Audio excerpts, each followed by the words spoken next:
Hello बच्चों, आप सब अच्छी तरह से जानते हैं कि आपका 5वीं कक्षा में पाठ नंबर 7 खाने से पचाने तक आरंभ हो चुका है, जिसको हमने पहली वीडियो में ये सारा समझ लिया था। हमने यहाँ से शुरू किया था और हमने स्वाद के बारे में जाना था। कौन कौन से स्वाद होते हैं? नमकीन, मीठा, कड़वा, खट्टा, फीका। और इसी से संबंधित हमने ये सारी वस्तुओं के बारे में जाना था। और यहाँ भी हमने क्या देखा था, किसी चीज़ का कैसे पता चलता है कि कौन सी चीज़ सही है या कौन सी चीज़ खराब हो गई है, वो हमने सूंघकर हमें पता लगा था। तो यहाँ तक ही हमने कर लिया था। अब हम यहाँ से पढ़ना शुरू करते हैं, जो कि पेज नंबर 46 पर है। छांटो और लिखो। इनमें से किन चीज़ों को आप सूंघकर पहचान सकते हो? देखिए, आपके सामने बहुत सारी चीज़ें दे रखी हैं। मैं इसको आपके सामने पढ़ रही हूँ। भुना जीरा, हल्दी, अदरक, फटा हुआ दूध, दाल, गरम हलवा, गरम पापड़, पकौड़े।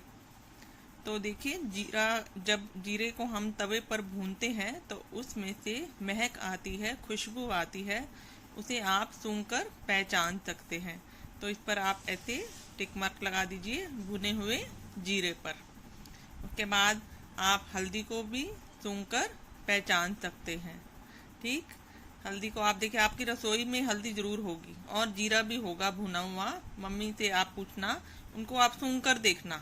जब तक आप इसे खुद महसूस नहीं करेंगे तब तक आपको कुछ नहीं पता लगेगा।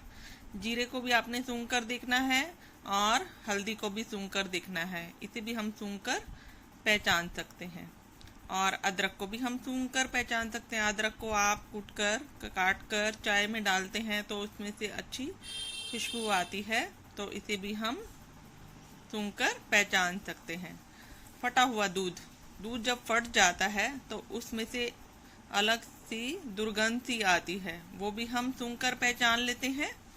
तो इस पर भी हम ऐसे क्लिक कर देंगे। उसके बाद दाल, दाल को हम सूंघकर नहीं पहचान सकते। आपके घर में दाल बनती है, आपको ये नहीं पता लगेगा कौन सी दाल बनी है। तो आप इसको भी एक बार सूंघकर देखना कि कैसा महसूस होता है और मुझे बताना।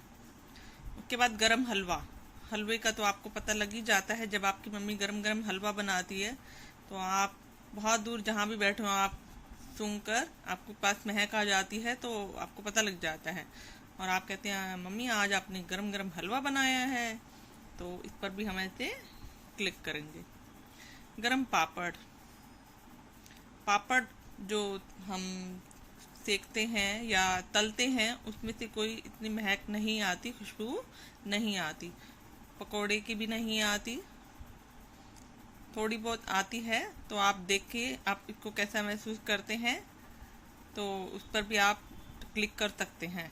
ठीक, तो मैं पकोड़े पर भी लगा देती हूँ। पकोड़े पर की भी आती है, प्याज पकोड़े बन रहे हैं, कुछ कोई चीज़ तल के हम बना रहे हैं। तो इसमें आप यहाँ पर इनके नाम लिख सकते हैं। इसके बाद अब हम आगे समझते हैं। सोचना और लिखना है आपने।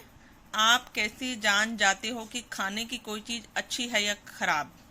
आपको कैसे पता लगेगा कि आप कोई चीज़ खा रहे हैं? आपको कैसे पता लगेगा कि कोई चीज़ अच्छी है या खराब है? तो देखिए, अगर कोई चीज़ खराब होगी तो उसमें से दुर्गंध आ रही होगी और आपको पता लग जाएगा।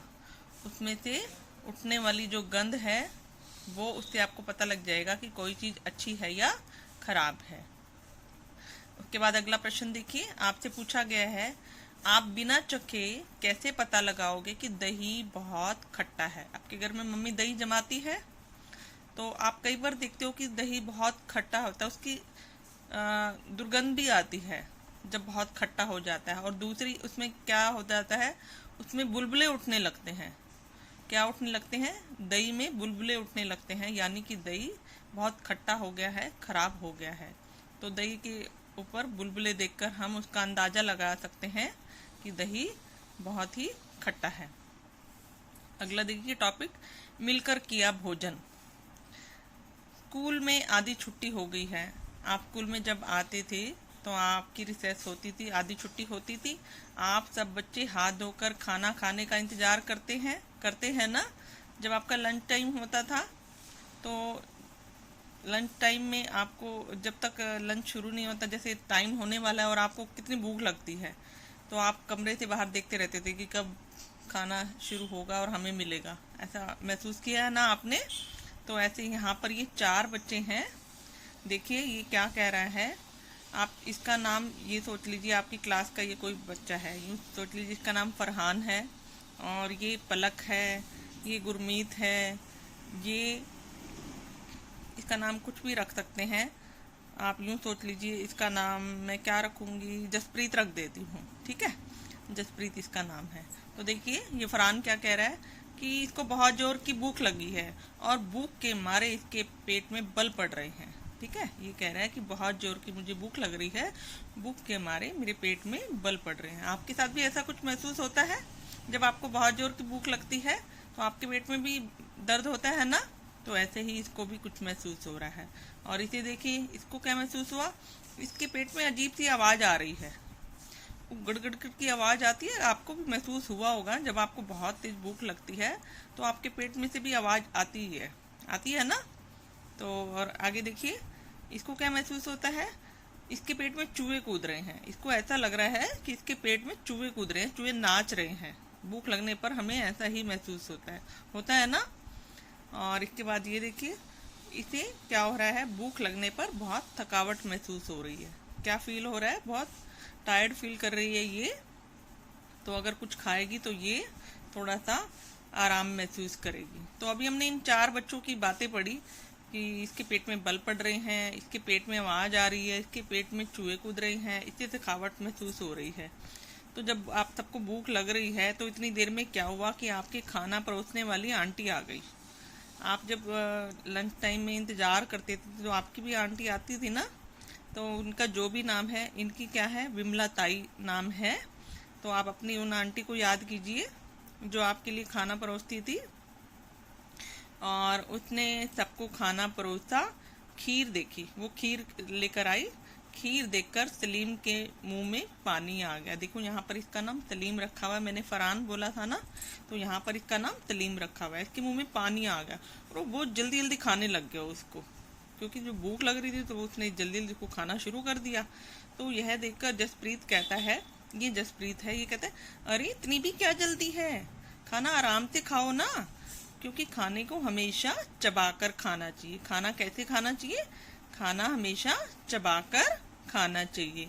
और अध्यापिका यानी कि मैं आप सबकी बात सुन रही थी, तो मैंने कहा जसप्रीत आप बिल्कुल ठीक कह रहे हैं, क्योंकि भोजन को हमेशा चबाकर खाने से क्या होता है, उसमें लार मिल जाती है। उसमें क्या मिल जाती है, लार। आपके मुंह में लार होती है ना, वो उससे क्या होता है, भोजन अच्छी तरह से पच जाता है। तो सलीम ने पूछा कि मैडम लार क्या होती है? फिर मैंने आपको बताया कि ये जो आपके मुंह में निकलने वाला एक पाचक रस होता है, ये क्या होता है, लार क्या होती है, ये आपके मुंह में निकलने वाला एक पाचक रस होता है, जो आपके भोजन को, जो भी आप खाते हैं, उसको नरम बना देता है, गीला करता है और पचने योग्य बना देता है।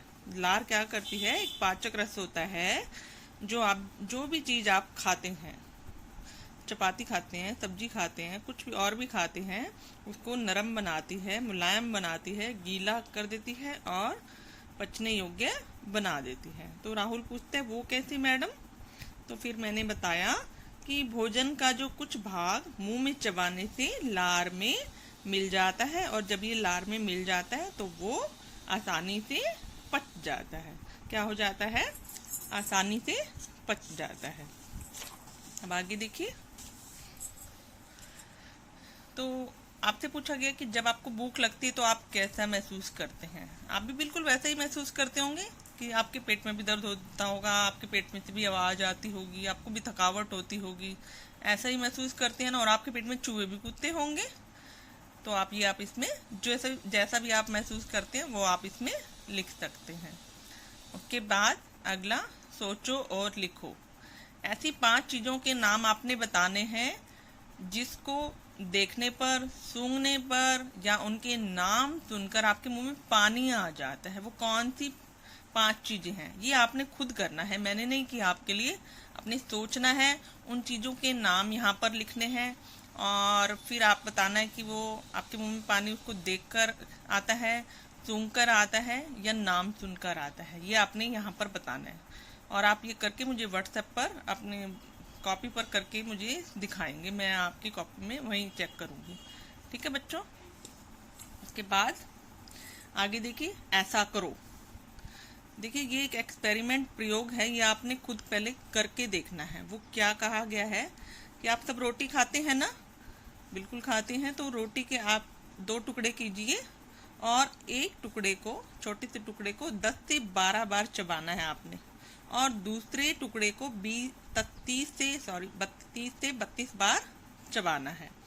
फिर से देखिए, रोटी के 2 टुकड़े आपने किए, एक टुकड़े को 10 से 12 बार आपने चबाना है और दूसरे टुकड़े को 30 से 32 बार आपने चबाना है। तो फिर आपने बच्चों बताना है कि कौन सा टुकड़ा मुंह में अधिक गीला प्रतीत हुआ। तो बताइए, आपने पहले महसूस करना है और फिर पूछा है कि किस टुकड़े को निगलना ज़्यादा आसान था।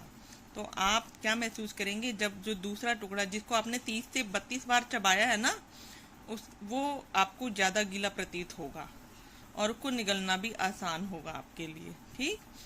अधिक बार चबाने से रोटी के स्वाद में क्या परिवर्तन महसूस हुआ। जब आप रोटी को अधिक बार चबाते हैं तो वो रोटी आपको पहले से अधिक मीठी लगेगी। कैसा महसूस होगा?